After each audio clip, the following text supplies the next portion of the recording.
2016, the Haverhill Journal began its In the Neighborhood series, where we explore different areas of the city guided by the people who live there. Come along with us on this special as we visit the Highlands, Mount Washington, the Acre, and Rocks Village.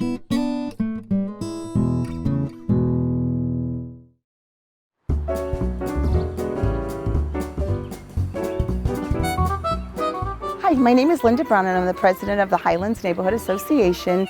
We love living in the Highlands. It has so much history and architectural design, and that's one of the reasons I know my husband and I moved here, and one of the reasons why so many friends of mine that I've met in the neighborhood live here also.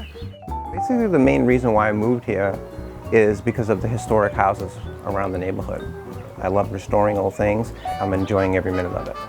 We had always wondered what streets the Highlands encompass. So what happens, it runs from Main Street to Canosa to Mill down to Summer.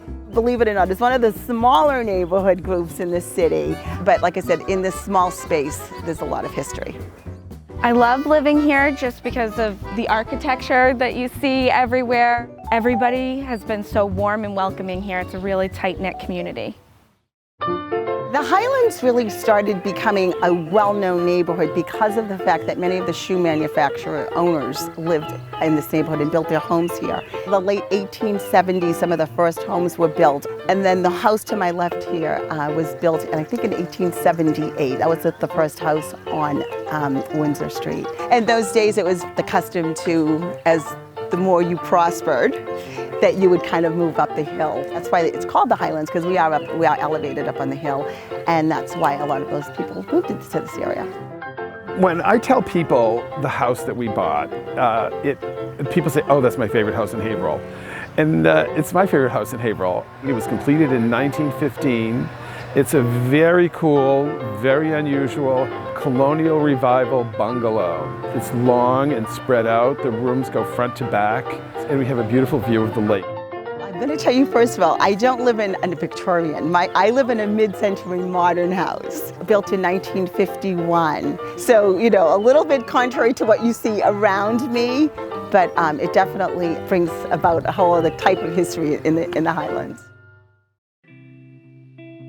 About 1976, you know, a lot of cities in America had gone through a lot of blight. A lot of these magnificent homes in this area had been cut up into apartments and just people who really didn't take care of them. So people who were living at the Highlands at the time, and homeowners decided, you know, they had kind of gotten tired of seeing the neighborhood kind of crumble. So they formed the Highlands Neighborhood Association back in 1976. And they did so many things. They received grants from the city, from the state, and actually federal grants to come in and restore a lot of these beautiful homes. We really kind of credit a lot of what's been left here in the Highlands. A lot of these beautiful houses haven't been cut up yet to past organizations. They did a great job. So we want to kind of pick that back up and just continue the historic character of this beautiful neighborhood. We're currently standing in Windsor Park, and it's a great little park because we don't have to worry. We're currently standing in Windsor Park, and it's a great little park because we don't have to worry to sit down and have a lot of functions. So this summer, each of us are hosting a different event, which, you know, is posted on our Facebook page. Mine that I'm working with Marianne on, it's kind of become our baby, is our School Without Walls program. It's a summer series full of story times and different events. I will be hosting one of the story times where parents come and they sit down and they engage with their children. Andy Vargas's mom, our councilman's mom, Veronica, it will be doing one bilingual, so it'd be great. So we'll be having one in Spanish and English. We're going to do posters in the park, which is a wonderful thing that, since there's so much history up here in the Highlands, it's fun to find out like who built the homes, who lived in these homes, what's special about these homes. So what we've invited people to do is to do a brief history on their house. This is my house. This is 125 Arlington Street. And what I've done is gone to the Special Collections Library, and there's tons of information on people's houses. People can go in by street and find their house, and they can get some of these lovely photographs. And then what we want to do is have that at Windsor Park, and we're going to display all these posters. And last, Michael, is our yard sale. It's going to be Saturday, September 10th from 8 o'clock, and that's not going to be here in Windsor Park. That will be down in White's Park on Mill Street. So lots of fun things happening this summer in the Highlands. If you wanted to be a part of the Highlands Association, we just really want anybody to just come out, get their hands dirty with us, and protect the charm of our homes. We really need to make sure that our neighborhoods stay preserved, stay intact. You just take a walk around our neighborhood up here in the Highlands and you just kind of like open your mouth in awe. Some of these homes are just so magnificent, and a lot of the history that goes along with it that you just can't take away. So we just want to continue that down through our neighborhood association and our time representing.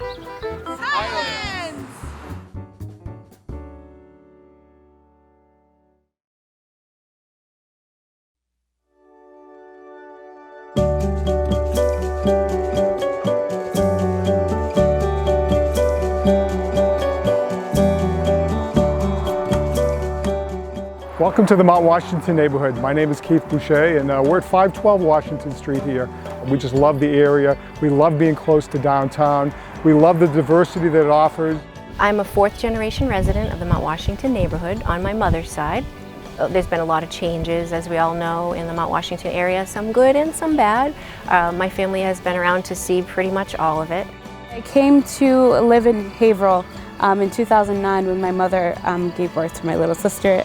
I moved over to Pilling Street there, and after I've been living there with my husband for about a year. We fell in love with the community and we enjoy the people around us, specifically the urban kindest folks that have been so great to this community. The Mount Washington neighborhood is bounded by River Street, Route 97 going up along Broadway, all the way through to Washington Street and then Lowell Street. Around the 1850s, we had a lot of the mill owners that started to move up here originally. And we had this gentleman, Edwin Boley, and he's an interesting character. He was an entrepreneur. We're at Walter Wysocki Park. This was the park that was supposed to kick off. This put the Mount in Mount Washington. Edwin Boley thought this was going to be the next Beacon Hill of Boston, and it just didn't work out because everybody ended up going to the Highlands.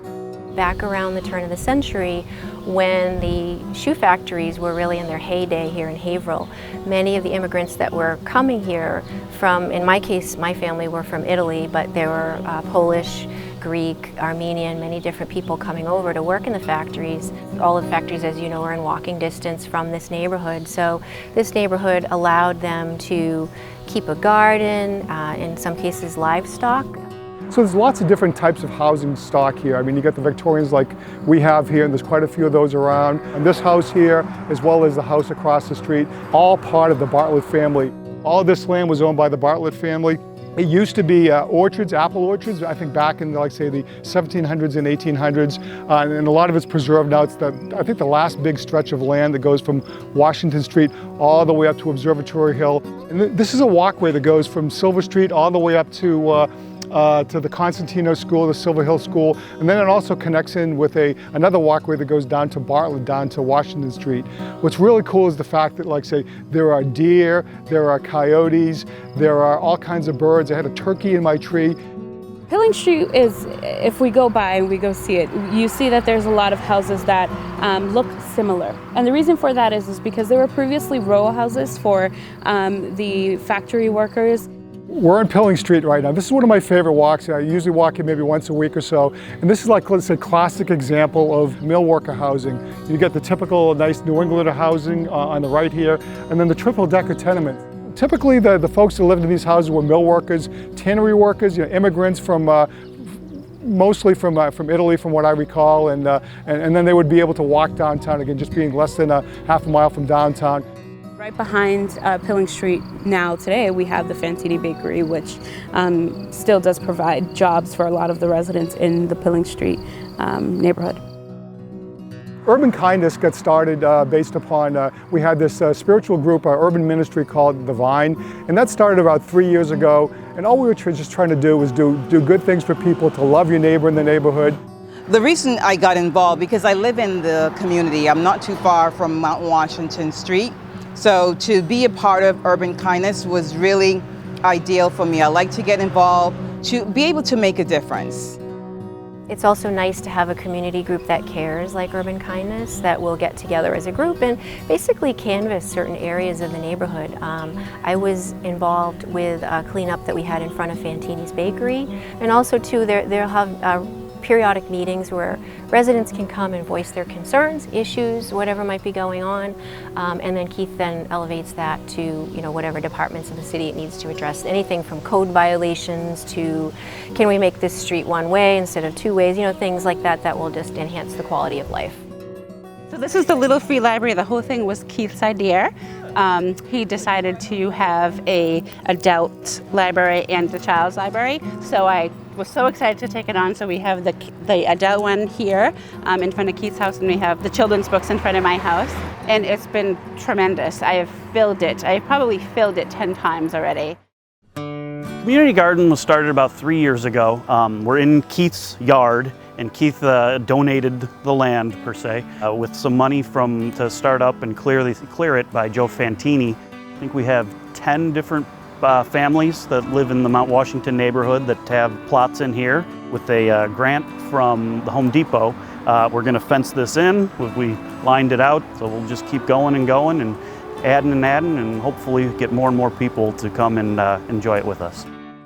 Urban Kindness has been fortunate to be a member of the Mount Washington Alliance, which is a group of community leaders that worked for, like, say, 9 months to a year to identify what the assets were in the Mount Washington neighborhood, as well as what we could do to go off and improve the people's lifestyle that live in the neighborhood here. And we were fortunate to win the grant along with, I think it was like 4 other Massachusetts communities, and we'll get that over the next 3 years. I think the people that live in the neighborhood just love to see that there's people that care about them, that care about the streets and the community. Neighborhood groups like Urban Kindness certainly do help promote that and bring us together as a community as well. We'd love to have more participation in Urban Kindness. We have 10 board members right now, and we've had over 130 participants. We're always looking for more people to kind of join us in the quest to make Mount Washington a great place to live. We meet once a month. We usually meet at the Rehoboth Church on 409 Washington Street. So we appreciate everybody's joining us.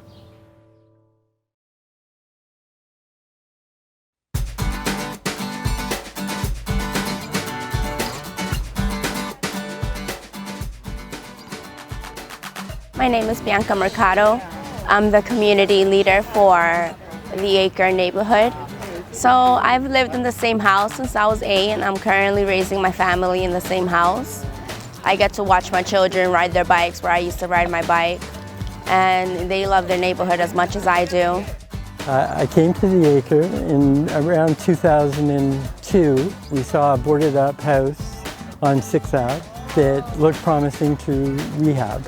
It took many, many years, but it was a very fun project. I love living in the Acre because of its proximity to all the conveniences of the highway, the transit. The Acre neighborhood goes all the way down from Lafayette Square to containing all the Aves up to Main Street, all the way down to Vine Street, down to Primrose. I've seen the Acre kind of not have anything going on for it for a while. As of last year, when we launched the Neighborhood Association, we've had great improvements on communication with the city. Our community meetings now are regularly attended by city councilors and police officers, so we have a good line of communication now. A lot of the neighbors asked for trees, and Cedar Street was lined with trees. And a lot of them have raised an issue about the speeding and the infrastructure, and we're seeing steps to correct that. We have lines on our street now and lines at the stop signs.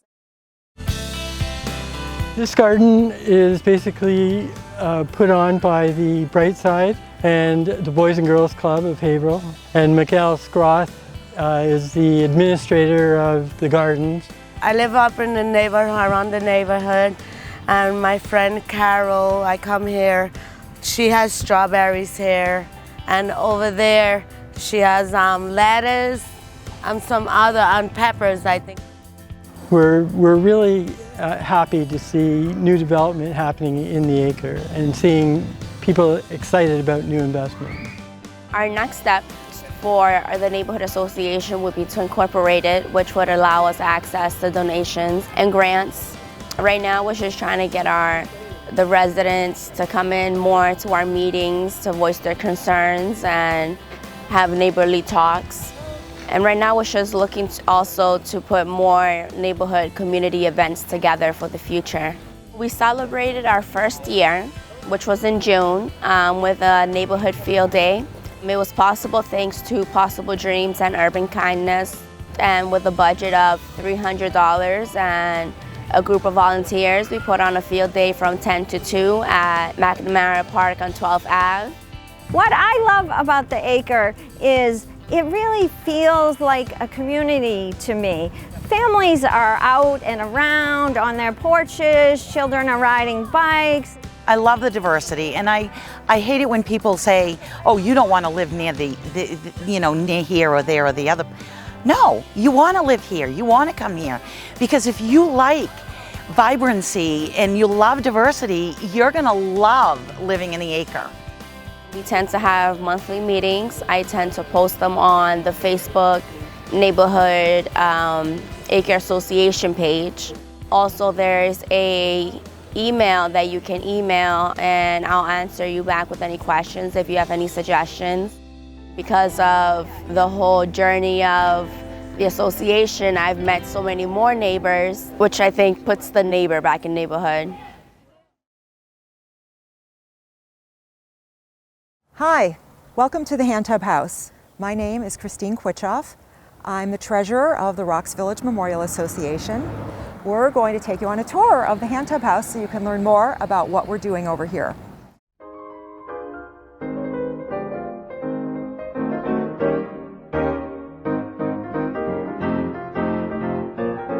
The Hand Tub House was used as a firehouse through the late 1800s into the early 1900s. In the early days, we would have had a fire pumper or tub that was drawn by horses or men. And on the sides would be these large levers that would fold out, and men would actually pump them up and down. And it was used to suck water out of a water source through a hose, and then they would aim the hose at wherever the fire was. A much more effective measure to put out fires than using the old-fashioned bucket brigade. As technology advanced and changed, obviously we came with the automobile, and the old-fashioned hand tubs were put aside. So we're going to start our tour at the basement of the building. That was the very first project that the Rocks Village Memorial Association tackled. A critical piece of this project was paid for by the Festival of Trees. So we're very grateful that they helped contribute. So if you go in this little door, you can see all the work that's been done and all of the various columns that have been created to hold the building up. We're on the first floor of the building right now, and this is where the hand tub was housed. We can start to use this more as a function hall, and it's our goal to open this building a bit more than we have. We're excited to share the interior of the building with you today because many people haven't seen it. This is the trapdoor that leads up to the cupola. What's interesting about this is a straight shot up to the top of the cupola, and this is where the fire hoses used to hang so that they could dry in between use. We're going to walk up to the second floor now, and we're walking on new stair treads that Festival of Trees helped pay for. We've got a meeting hall down to the left and an old kitchen to the right. We're entering the meeting house, the meeting room right now, and it's an amazing space. It's got these beautiful old settees that have a lot of potential. They have this amazing stage here and the beautiful windows that look out onto the village. As Christine mentioned, we get a lot of money from the Festival of Trees for preservation of the Hand Tub House. And many of us in the neighborhood of the Rocks Village Memorial Association have volunteered in the past at the Festival of Trees. But this year we thought it would be really great to donate a tree ourselves. And so we came up with the theme of Throughout the Ages, and we've tried to use handmade decorations that the villagers themselves have made. So this house was painted by one of our local artists, Susan Bailey. These calling cards were made by Dee Rollins.